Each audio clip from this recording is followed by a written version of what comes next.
संपूर्ण व्यवस्था बदलने का एक ही रास्ता है, संपूर्ण क्रांति। इंदिरा गांधी, इंदिरा गांधी। कि सत्य को जिताने का एकमात्र रास्ता है युद्ध। বাংলাদেশে যেভাবে হিন্দু এবং সাধুদের উপর আক্রমণ নেমে আসছে, অথচ তার কোনো রকম কোনো প্রতিবাদ হচ্ছে না। শান্তিতে নোবেল জয়ী মোহাম্মদ ইউনূস যেদিন থেকে ওপার বাংলার ক্ষমতায় এসেছেন, বাংলাদেশে অশান্তির আবহ কিন্তু বেড়েই চলেছে। ডিসেম্বরে বাংলাদেশে হিন্দুদের ওপর অত্যাচারের যে ঘটনা, সেই ঘটনারই প্রতিবাদ করে এমনটাই বলেছিলেন বলিউড অভিনেত্রী তথা বিজেপি নেত্রী কঙ্গনা রানাওয়াত। এবার তার অভিনীত এমার্জেন্সি ছবির মুক্তি আটকে দেওয়া হয়েছে বাংলাদেশে। 7ই জানুয়ারি কঙ্গনা রানাওয়াত অভিনীত এমার্জেন্সির মুক্তির তারিখ ছিল।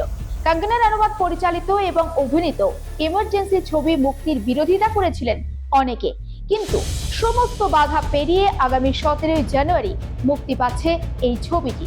কিন্তু কঙ্গনার ছবি নিয়ে আপত্তি জানালো প্রতিবেশী রাষ্ট্র বাংলাদেশ। বাংলাদেশে এমার্জেন্সির মুক্তিতে নিষেধাজ্ঞা চাপানো হয়েছে। প্রধানমন্ত্রী ইন্দিরা গান্ধীর চরিত্রে এই সিনেমায় অভিনয় করেছেন কঙ্গনা রানাওয়াত।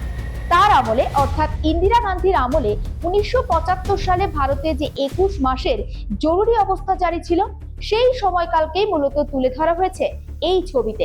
কিন্তু কেন ছবির মুক্তিতে নিষেধাজ্ঞা চাপানো হলো বাংলাদেশে?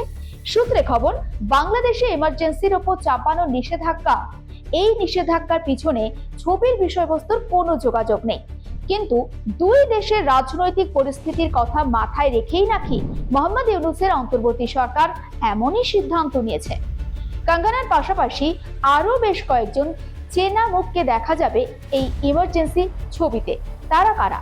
জয়প্রকাশ নারায়ণের ভূমিকায় অনুপম খের, যুব অটল বিহারী বাজপেয়ীর চরিত্রে দেখা যাবে শ্রেয়াস তলপরেকে, ফিল্ড মার্শাল শ্যাম মানেকশনের চরিত্রে দেখা যাবে মেলেম সনামকে।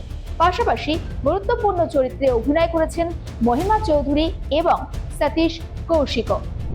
প্রথম থেকেই স্বাধীন বাংলাদেশের দাবিকে পূর্ণ সমর্থন জানিয়েছিলেন ইন্দিরা গান্ধী। মুক্তিযুদ্ধে সামরিক অসামরিক সমস্ত রকম সাহায্যের জন্য হাত বাড়িয়ে দিয়েছিল ইন্দিরা সরকার। বাংলাদেশ স্বাধীন সার্বভৌম রাষ্ট্রের স্বীকৃতি অর্জন করার পর কলকাতায় এসেছিলেন শেখ মুজিবুর রহমান। 1972 সালের জানুয়ারি মাসে ব্রিগেডে ইন্দিরা মুজিব একসঙ্গে সমাবেশও করেছিলেন। ব্যাপক জনসমাগম হয়েছিল সেই সভাতে। ভারত বাংলাদেশের এই বন্ধুত্ব, সেই সম্প্রীতি বর্তমানে অতীত। বাংলাদেশের স্বাধীনতার পিছনে ভারতের উপকার সবটাই ভুলতে বসেছে বাংলাদেশ। বারবার হুঁশিয়ারি শোনা যাচ্ছে ওপার বাংলার বিভিন্ন যারা নেতা রয়েছেন কিংবা যারা সেনা কমান্ডার, তাদের মুখ থেকে। এবার তারই আঁচ এসে পড়ল সিনেমার মুক্তিতেও।